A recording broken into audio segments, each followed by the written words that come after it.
Okay, so I want to tell you today about photon correlations in this system in which there's a one-dimensional waveguide for photons coupled to one or more two-level systems, or more generally some kind of local quantum system.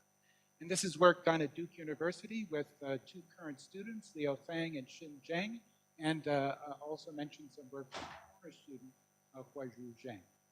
So there's growing interest in this area, rapidly growing interest, and for a number of reasons, which I list a few of them here. First of all, this could be used to couple qubits to each other, possibly quite distant qubits. This could be particularly interesting for transferring quantum information. There's this idea of developing, quantum networks in which you want to transfer information long distance. There's interest in photon correlations and particularly ways of making non-classical light, and that's been the focus of my work and what I'll be talking about today. There's a large body of work on quantum information components, things which could be useful in a quantum information context, such as single-photon routers, diodes, memories, detectors, etc. There's a number of papers on photonic quantum gates, so if you actually coded your quantum information in the photon degrees of freedom, and finally, of course, entanglement generation. So I'll give some overview in the next slides, but I want to mention, if you want a broader and more complete overview, there's a recent Review of Modern Physics article which just came out recently. So one of the nice things about this field is that there's several experimental platforms that are being rapidly developed. One of which is the classic quantum optics context. So I show here a whispering gallery resonator coupled to a fiber here. This is what we heard earlier in the week from Derek Chang, another work in which you take tapered nanofibers coupled to atoms. This is a semiconductor nanowire. It's used here not for its electrical properties, but as a waveguide for its dielectric properties. So this is the waveguide guiding the light, and down here there's a quantum dot. You couldn't see it in the electromicrograph, so the authors, put in the red triangle to see where it is. And because of the tight confinement of light in this waveguide, you get quite a strong coupling to the quantum dot. My own background is in condensed matter theory, and I got into this through this structure here of superconducting qubits coupled to superconducting transmission lines, microwave transmission lines. What's shown here is a flux qubit. This is the central line of the transmission line, and the idea is that these authors were injecting microwaves from the left, say, and measuring what was transmitted. And finally, there's considerable work done on photonic crystals with quantum dots.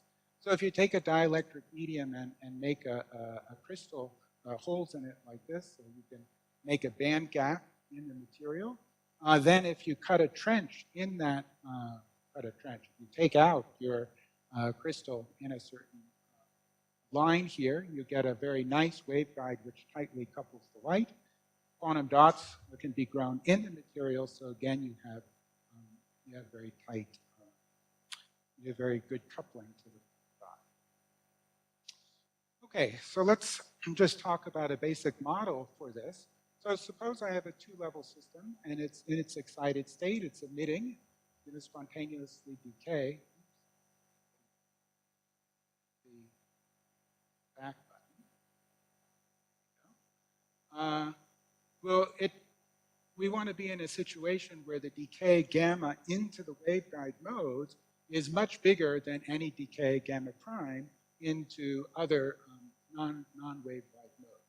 That's going to be the regime in which we're going to see these strong waveguide effects.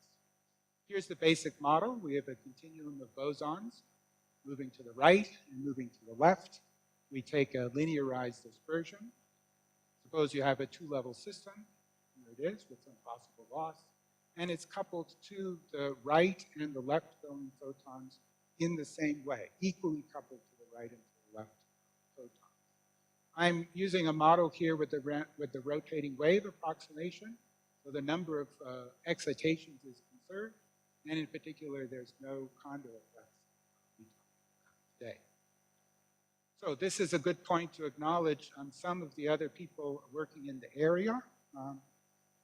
6 to 8 years ago, one could have written down a complete list fairly readily. Now that's not possible, so I apologize in advance to people who I've neglected here.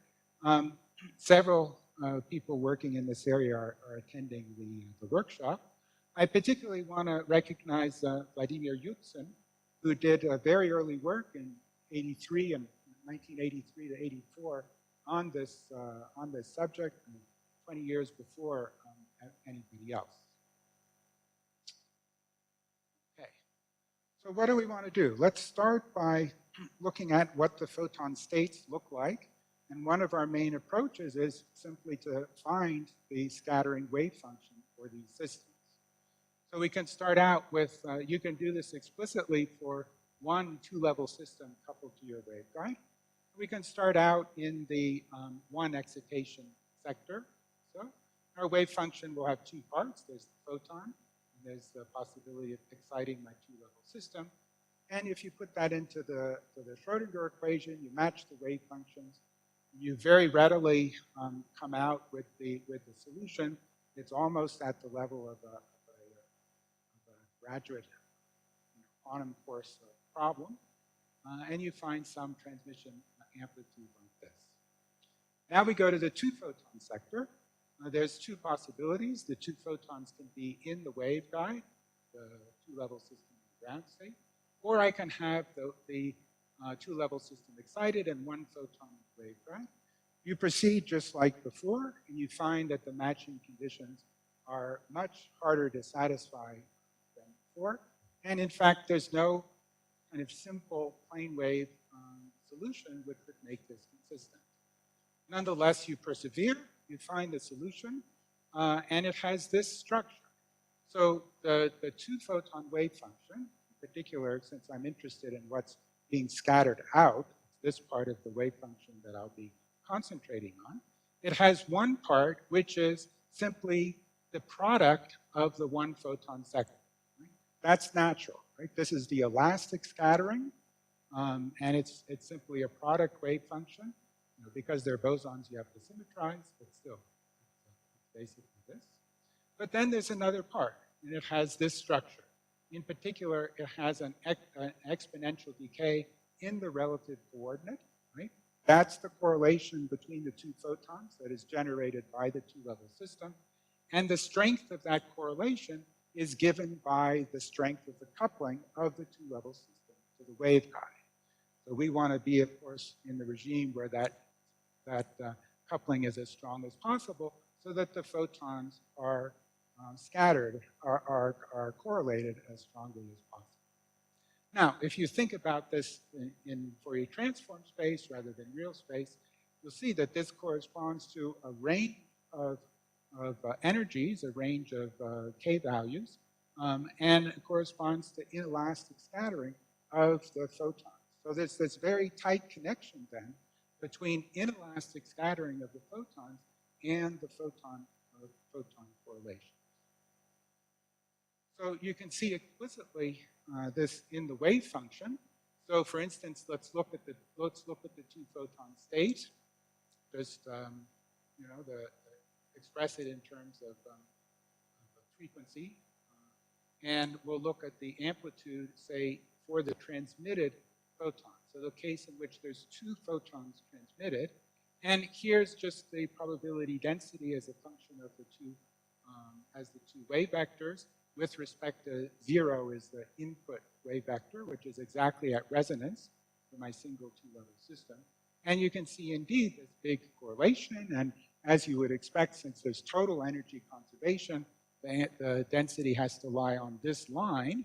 That is, if photon 1 comes out at this energy, then photon 2 has to be correspondingly at a lower energy. Now, the widths of the probability distribution here are in this direction. This is approximately gamma. The scale here, my unit of energy will always be the spontaneous decay rate. And so that's expected because gamma is the scale in the exponent. And the scale this way is given by, this turns out it was a wave packet that we used. So, so this is given by the spread of the initial wave packet. Okay, if you go beyond 1 qubit, it's quite difficult to carry out this kind of explicit construction. It's been done in a few cases, in particular by Mikhail Pletyakov. But more generally, if I want to consider complex systems, I need a more straightforward or a more mechanical kind of way of calculating things. And this is provided very simply by mapping to a bosonic problem. So instead of having a qubit, we have a resonator. Our Hamiltonian becomes like this. Waveguide stays the same. These are the levels for the bosons. The coupling here, I'm imagining that I have several, so there's a coupling at each place in space where there's a resonator. But then since I do actually have a two-level system, I have to put in a repulsion between these bosons. And to get a two-level system, I want U to go to infinity so that I'm left with only these two possible states. Now, you can solve for the scattering problem, the scattering eigenstate of the bosonic model. You can get a formal solution for that eigenstate as a functional, if you like, of the parameter U. And you can take U to infinity and get a closed form expression for the two-photon wave function. And then we use that wave function to evaluate the observable that you're interested in. That can be done analytically if you neglect time delays. I'll comment on that further in a minute, or numerically. So what do you want to look at? Well, the first thing, of course, is the single-photon transmission. That's the easiest to measure and kind of the basic property.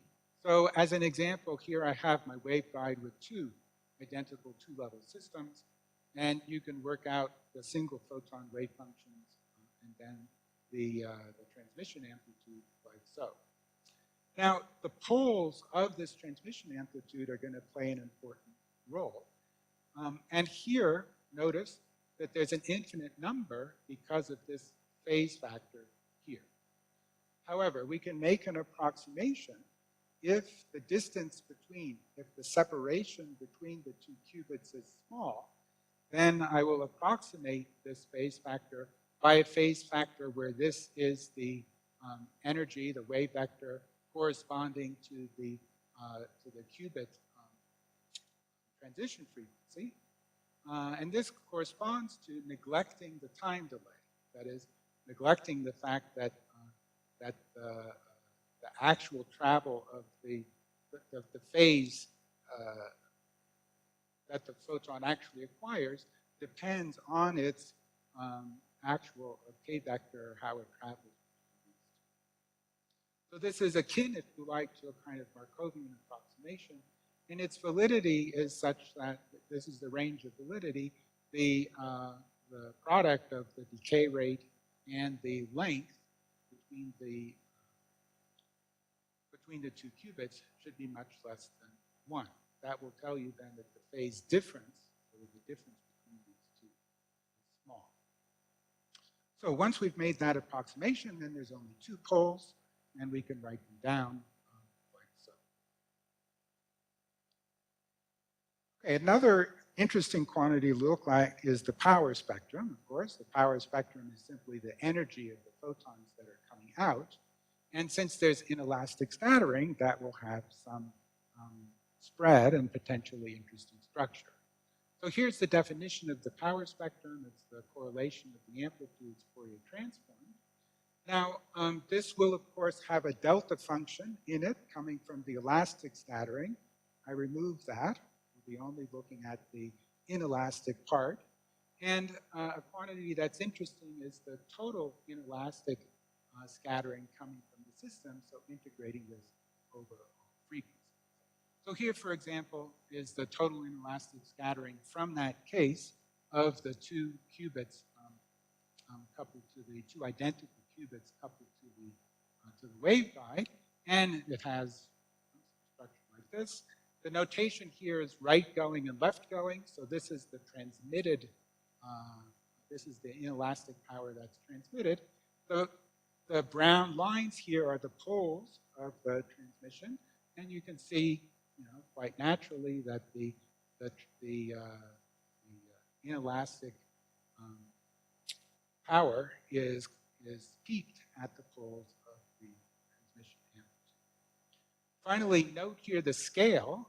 So the scale here is 1, again in units in which the lifetime of the system gamma is taken equal to 1. That's important because I'll show you some cases in a minute where it's much larger. I had a question. Sorry, could you go back to the slide where you wrote the model? Yeah, so, next one. So you have VJ, so in principle you can have different properties. Right. So how strong is that effect? How is that modified? So in fact, all of the results I'm going to show you in the talk have the VJs all equal to each other. Okay. Equal coupling. But we've done cases in when it's not equal, and I can show you those results afterwards. There's no essential difference, so of course there's details and scatter. So the power spectrum itself, here's an example. So in this case, I have a single two-level system, but it's in a semi-infinite waveguide. So it's a waveguide which is terminated by a mirror here. In the case of a single qubit, if I drive at resonance, then the power comes out just in a nice line, a spread of about a gamma around that resonance here. If you drive off resonance, then you get a two-peak structure. The driving is here in the middle. The first peak is at the resonance, so the one photon comes out emitted by the atom itself, and the other one is down here because of conservation of energy. You go to two qubits, and this is the structure that you get. The gray lines here, if you can see them, are the poles of the T matrix, and you can see that in the case of resonant excitation, it kind of sets the bounds over which you get your power.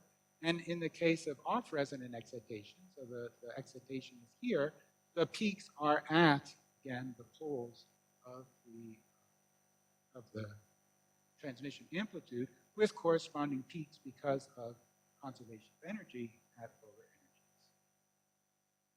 And a final very interesting quantity is the photon-photon correlation. This is the intensity-intensity correlation in the numerator. Divided, it's traditional to divide by the average intensity itself. So if the photons are uncorrelated, then the numerator factorizes, and this is equal to 1. So here's some examples. For instance, for a single qubit and an infinite transmission line in transmission and reflection, G2 in transmission starts at a value larger than 1, so that's bunching. There's a higher probability of having the two photons together. In reflection, it starts at 0. For a single qubit, I can only emit one photon at a time, so there's a constraint that G2 has to start at 0. Here's the G2 for the case of this semi-infinite waveguide with a single qubit, like so. And I show two results here. One in which the qubit is quite close to the end of the waveguide, so they're separated only by a quarter wavelength, and one in which I've added an integer number of wavelengths between them. So for the short distance, our approximation of replacing the actual phase factor by e to the I k naught L, this kind of Markovian approximation, is valid. And so this is basically the Markovian result. Right? On the other hand, if I pull my qubit away 10 wavelengths, then this parameter gamma A is about 0.6. I'm getting into the non-Markovian regime, and indeed G2 changes rather substantially because of that. Oh, I should show you an experiment. Here's G2 measured in experiment. This is done in the group of Per Delsing and Chalmers. This is a picture of the structure, the microwave transmission line, the transmon qubit. The microwaves are injected from the right, transmission here. And this is the G2, the correlation of the transmitted photons. And you can see indeed this bunching peak because of that, because of the interaction with the qubit.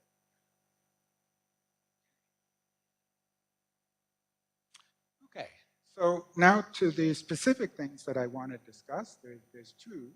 One is the connection between inelastic scattering and rectification. So suppose I have two qubits, and they're slightly detuned from each other.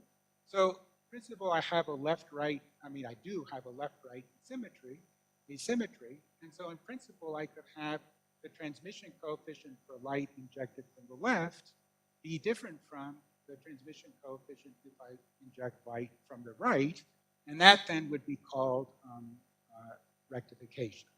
Okay? So let's see if that happens. You can easily work out the single-photon transmission in this case. Expression given here. It's clear that it's symmetric under the exchange of the two qubits, so there's no rectification in the single-photon sector. So any rectification comes from the nonlinearity of the qubits in the multi-photon sector. It's connected to the photon-photon correlation. For future use, let's just define here the average frequency of the two qubits and their detuning delta. And as I mentioned, I'll work in the case where the cut is the same. The poles, again, will be important. So I write down here the expression for the poles. And I'll consider the case where I have a small separation between them. So rectification does occur. It's known that this happens, at least theoretically. I don't think it's been seen experimentally to date. But there's a previous work by a number of authors. And let me show you the results from one of them, the group of Scarani. So what's shown here is the rectification factor, so the difference in transmission divided by the sum, as a function of input power. Input power because they're doing a calculation in which there's a coherent pulse input and solving the Heisenberg equations. And you can see that at very low power, that is in the single photon limit, there's no rectification. But as you turn up the power, I do reach a regime in which I have some significant rectification. It turned out in their study that there was a very tight relationship between the detuning of the qubits, which they call delta, and the length between the two qubits, which they've written in terms of the phase that the photon acquires in going from one to the other, theta. So this is the rectification factor plotted on this color scale in this plane, and you can see that you have to lie along a line here. Now, so let's consider first a case in which these two qubits are separated by an integer of a half wavelength. And the idea is going to be to use our wave function approach and look at the inelastic scattering to see and understand what is going on. And the first thing to notice is that for this value of the separation, this pair of two-level system looks very much like a lambda 3LS system, and so has this property of has a transmission peak as one has in electromagnetically induced transparency, which was discussed conveniently in the last talk. So if you match the single photon transmission, you get a match up the parameters between those of my three-level system and the pair of two-level systems. I'm going to take the detuning equal to 0 for simplicity, but that's not essential. And the key thing is that the driving in the two-level system, in the three-level system, corresponds to the detuning in the two-level system. And one way to think about the pair of two-level systems is to, instead of thinking about the states of the first and the second qubit, think of the symmetric and anti-symmetric combination, and then you get a level structure like this, and this delta is the coupling between the symmetric and the anti-symmetric combination, and that's your 3 levels there, which correspond to the actual 3-level system.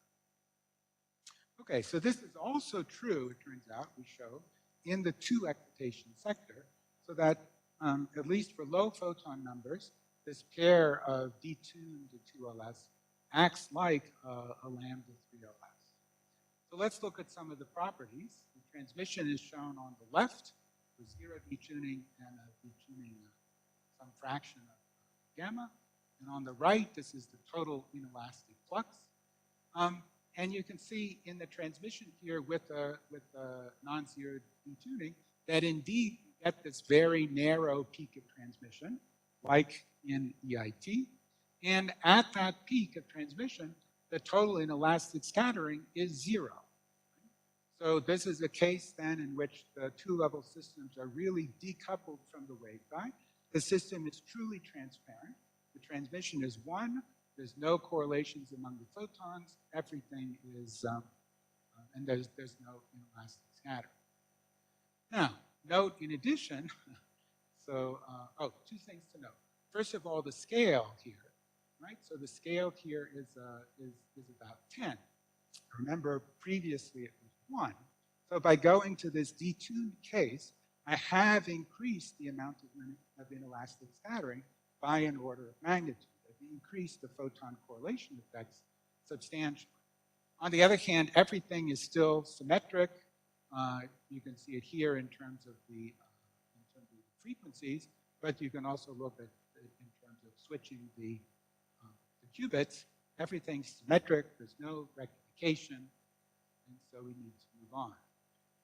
Now, in the previous results, it was shown that I have to detune slightly the length of the between the 2 qubits from this special value of an integer number of half wavelengths.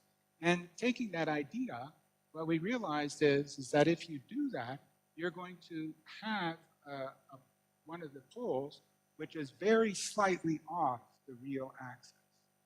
And when you do that, you'll have this very long-lived resonance. And let's see what happens when I drive at exactly that frequency. So I'm going to drive the dark pole. In my expression for the poles, what that means is I'll take the detuning of the 2 qubits exactly equal to that, to the value of the pole. And in that way, in the limit where the detuning is small, you get a prediction for the optimized value of delta as a function of the detuning of the length, like so. Here is the total inelastic scattering for one of these cases. And the first thing to note before you look at the curves at all is the scale. Right? This is another order of magnitude larger. This is going up to about 400. So by driving the dark pole, I've increased the amount of inelastic scattering, and so I've increased the correlation effects enormously, by a couple of orders of magnitude. So now we'll look at the curves, and you can see that they are not symmetric about the resonant frequency, and in fact, that's shown here. This is the resonant frequency. The peak is off value. The purple curve here is the one which satisfies this condition, and you see clearly that it gives the largest value of inelastic scattering. And now if you take the amount of inelastic scattering for driving to the left minus that for driving to the right, you get this enormous peak in that. And this is indeed coupled to the difference in transmission. We calculate this quantity here, which is the difference in the transmission through the system in arbitrary units. And you can see that the peak in that difference lines up exactly with the peak in the inelastic scattering. So the lessons then are that this rectification property is due to a difference in the amount of inelastic scattering that you get for injection in the 2 directions. If you want large effects, large correlation effects, what you should do is drive the dark pole. Of course, it can't be completely dark. It has to be nearly dark. If you drive your nearly dark pole. And more generally, that for understanding phenomena that are going on, this recourse to analyzing the pole structure and the tonal inelastic scattering is very useful. So now I want to switch gears into the second topic, which is to look more seriously at photon counting statistics using quantum jump. Yes? To separated qubit case, how rectification changes with length? Because you took some particular length to show that large rectification. In which case? Sorry. In this case.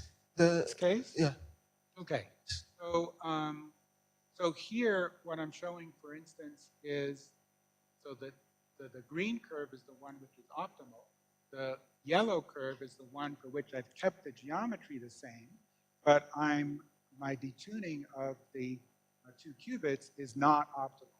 And so you can see that the total inelastic scattering goes down. The same thing would happen if I kept the detuning of the qubits the same and detuned the length. Okay? So similarly, it would go down, very sharply, very quickly. It's a very tight resonance as you change the length between the two qubits.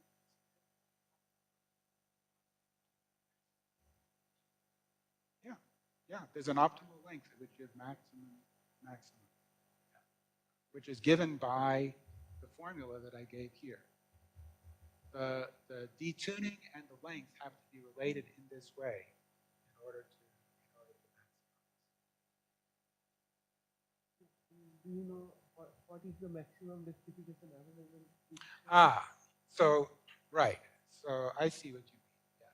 You're saying this is the relationship between the two, but then I could also ask for what value, given this relation, for what value is it actually optimized. We didn't actually look at that.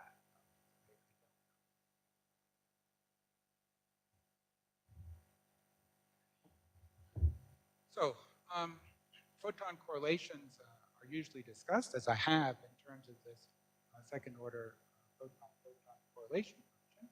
And it tells you what's the probability of having having a photon at a later time, tau. In particular, you could imagine, sign it as a cartoon in your head, that if G2 is bigger than 1, then things are very bunched. If they're less than 1, it's very anti-bunched. But, of course, those are just the very extreme cases, and we'd like to know in more detail what's actually happening beyond the statistics that's given by these first and second models. And so to do that, we'll use a quantum jump approach coming from input-output theory. But the thing to keep in mind is that we want to describe the single photon events at the output. So just a very brief reminder of input-output theory. Here's our Hamiltonian written in a slightly different form, but the same Hamiltonian. The idea is that you define these input and output operators, which correspond to time, initial and final time. In our case, our input is going to be a coherent wave coming from the left, it's a right-going photon here, and we'll have no input going in the other direction. And the photon flux is related to this coherent amplitude parameter in the following way. It's alpha squared of pi. By taking the limits as Ti and Tf go to infinity, you get a relationship between the input and the output operators. Here it's written for the right going, similar to the one for the left going, and you get this relationship between the outgoing photon operators and the time dependence of the qubit. So the idea then is that what we need is the dynamic of the two-level system. We get that from a math equation, and from that we'll get what's happening with photons. So the usual master equation, Lin-Gladian master equation used is up here. You have your Hamiltonian part and your Lin-Gladian part, where the operator, which is occurring in the Lin-Gladian, is the decay of the qubit minus plus.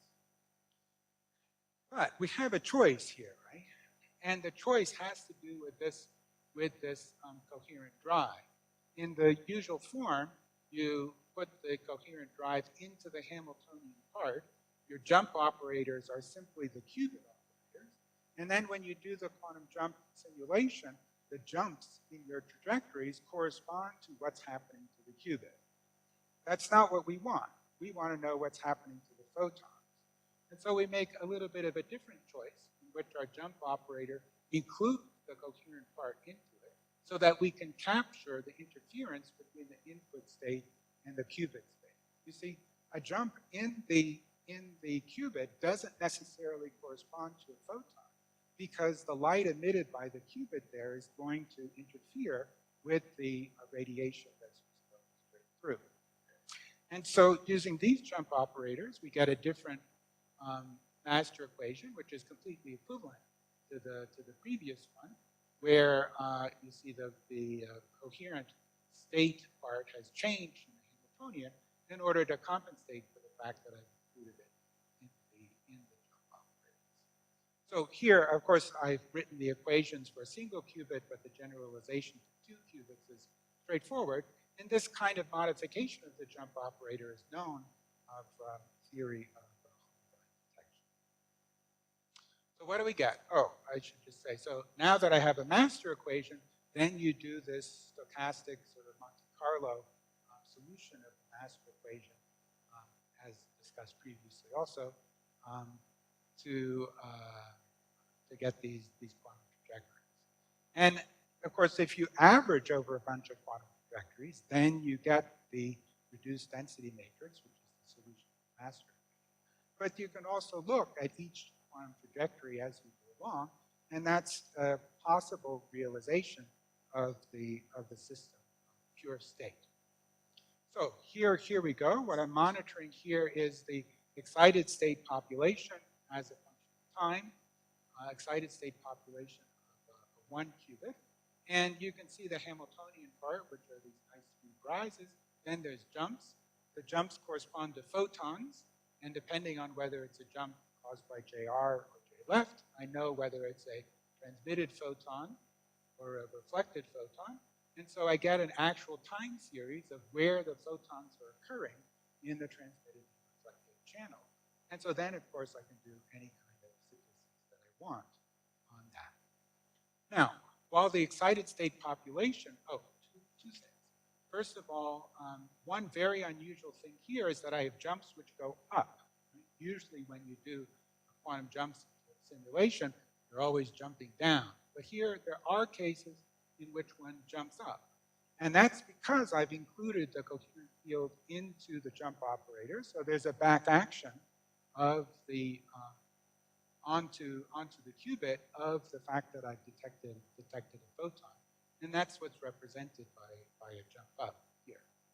The jump ups are very interesting. If you look at where the jump ups occur, at least the ones to a large value, so that the qubit is really in its excited state with high probability, what you find is that a jump up is quickly followed by several jumps down, and they're all in the transmitted channel. So this is, in the quantum jump language then, why you get bunching in the transmitted channel. I'm going to get one jump up and then a rapid jump down. I'm going to get those four photons then very, very close together, and that's what produces bunching. Now, the usual thing to keep track of is the population in the excited state, but that's not the only thing you can do, right? I have the density matrix, kind of the instantaneous density matrix of the system, and in particular, you can look at entanglement generation. So here's the entanglement entropy, right? I have nominally a pure state, so I can calculate the entanglement entropy, and this is then the Hamiltonian evolution and the jumps in the entanglement entropy as you go along. And it's kind of interesting to see that at certain points in time, you have very highly entangled states, but of course they're at random times, so it's not clear whether you can make any use of this. Okay, so one interesting statistic to look at is statistics of the next photon that comes, or rather the waiting time distribution. This is different from the two-point correlation function. The two-point correlation function tells you, you know, if I have a photon here, what's the probability of having some photon at a later time? But it doesn't tell you what happens in between.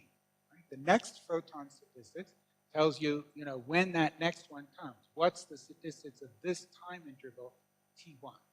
So that's what I'm showing here from our quantum jump distribution, just the probability density of these of the time between two photon events in the reflected and in the transmitted. It's plotted as a function. It's normalized to the mean time between events. The red line is a Poisson distribution. So just that's what you would get for a coherent state. And now you see clearly in the reflected case to what extent you have anti-bunching. It is the peak a little bit further on. That probability density has to go somewhere after all. And the decay is more or less like the coherent state. In contrast, in the transmitted channel, I have this peak here near zero. Those are the bunched photons here. And you can see that the peak is really very small, tau. I want to present, I think this is the last slide, last content slide. I want to present the results for 2 qubits. So now suppose I have 2 qubits in the channel separated by a quarter of a wavelength. This condition here corresponds to a quarter of a wavelength separation. And here's the, for the reflected channel, the waiting time distribution. And you can see that it's bimodal, right? It has both a peak here at very small tau indicating bunching, followed by a well here indicating anti-bunching, and then a further peak before it starts to decay. So this can reveal sort of more clearly more complicated statistics than you can get in G2. Here's the corresponding G2. It's clear something is going on, but I think it's clear to look at the waiting time distribution. Now, we can look at a further statistic, that is the correlation between 2 adjacent waiting times, right? So that involves 3 photons, and this is the probability density here, the one interval and the second interval there. And you can see, for instance, that even though 2 photons can be quite highly bunched, the probability of having 3 in a cluster is very, very small, right? If I have 1 close together, then if I have 2 of them close together, then the next one is likely to be away. Okay, and with that, I'll just conclude. I've been talking about strong photon correlations and inelastic scattering that occur when qubits are coupled to a 1D waveguide. The 2 specific results that I presented were this connection between inelastic scattering and rectification. The fact that kind of the rule of thumb is that one should drive the nearly dark pole. And the second part had to do with these photon statistics by quantum jumps. We introduced a different jump operator and then saw more clearly the bunching and anti-bunching effects. And before closing, let me just acknowledge again the 2 students, Liu Feng and Xin Chang, who did the work and funding the National Science Foundation. Thank you very much.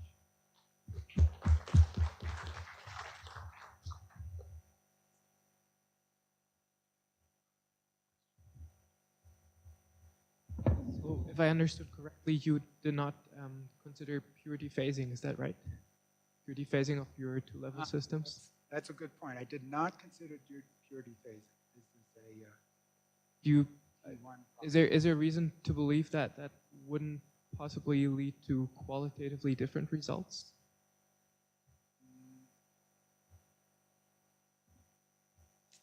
I haven't thought about it. I mean, here, of course, what I really should say is, of course, in what I've presented here is I haven't really talked about loss at all, right? Everything presented here is the connection to the waveguide degrees of freedom that I'm actually interested in. And those have been treated, basically exactly. So there's, in terms of loss, one can think about dephasing, as you say, but also actual loss, T1 processes, to other degrees of freedom. We have some results on those things. Of course, the correlation effects tend to decrease. It sort of hurt things in general. I don't have any results in slides, but I can show you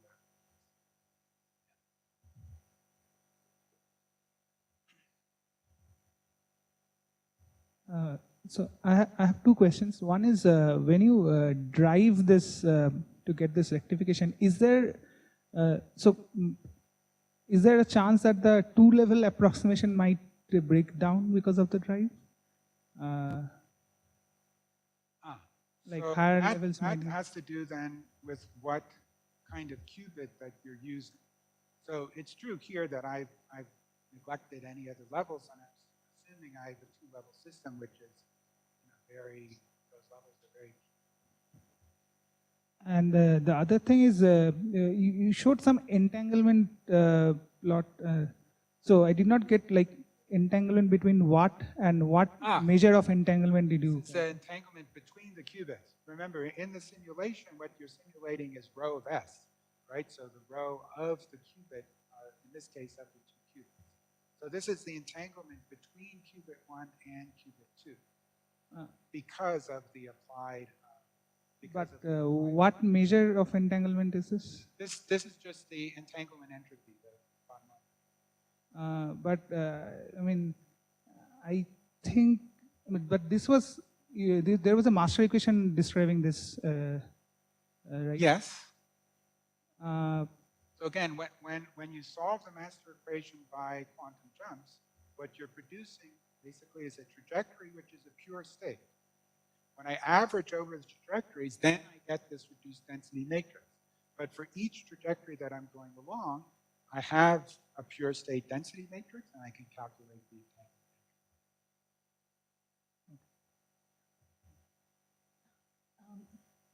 Could you please comment about this? What is the effect of BJ being different? What kind of physics gets in?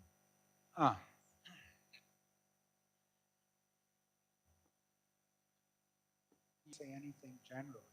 I haven't looked at the case where there's strong disorder in the coupling. So I can't comment on that. And I guess it might be also interesting to consider some periodic, not just disordered, but some modulation in BJ. I don't know if it's possible to do that experimentally and whether that will come. Okay. Any other questions?